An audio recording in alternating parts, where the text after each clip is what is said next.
Content warning, this video contains discussions of mental illnesses, specifically depression. When you think about a disability, what springs to mind?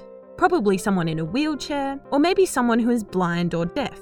But did you know the World Health Organization cites depression as the leading cause of disabilities? In fact, 264 million people are affected by depression worldwide. Welcome to Scribble Science, the podcast comic that explores the neuroscience behind mental illness to break down stigma surrounding mental health. Depression is characterized by extended periods of depressed mood and loss of interest and enjoyment in life. This often coincides with anxiety, reduced energy, poor concentration, and disturbed sleep or appetite. The causes of depression are diverse. By looking at twins, scientists have concluded that depression is partially genetic. However, this is not the whole story. Environmental factors also play a role, such as parental care or neglect in childhood, stress, and quality of relationships. In addition to, or maybe because of, these diverse causes, the brain of depressed people also look different and act different. And once again, neurotransmitters, the chemical signals used by neurons to communicate, are important in the depressed brain. In the schizophrenia video, we met modulatory neurotransmitters, which are like the roadsides of the nervous system, affecting a lot of neurons at a time and influencing what they do. Serotonin is another modulatory neurotransmitter.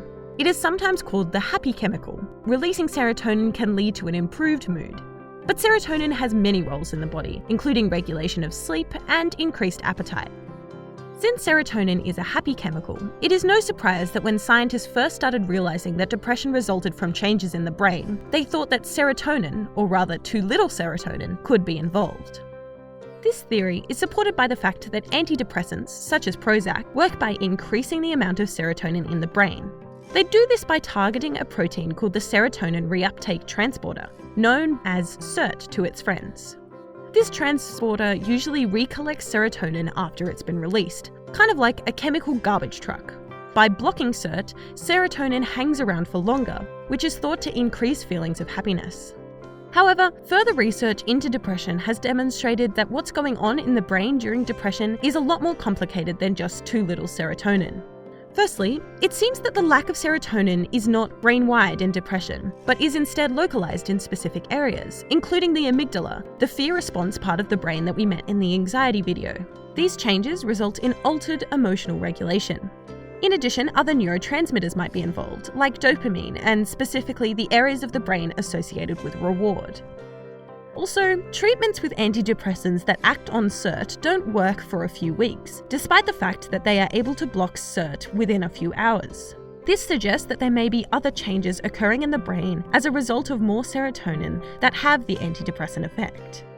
In short, scientists still don't know a lot about the mysteries of the brain. But that being said, it is clear that depression goes way beyond normal sadness. Instead, depression is an insidious change in the brain, where the road signs are constantly pointing you in the direction of sadness and discontentment. But luckily, the brain has a marvelous capacity to adapt and change. Just like you can change the direction of the road, you can rewire your brain through therapy and/or medication, such that your brain is no longer working against you and lets you feel happy again. If you want more information about depression, or if you feel that you or someone you are close to might need help, go to any of these websites for further information, links in the description. Alternatively, talking to a trusted friend, family member, or a GP or counsellor can be an important first step towards getting help. Thanks for watching Scribble Science. Remember to like, comment, and subscribe for more neuroscience goodness.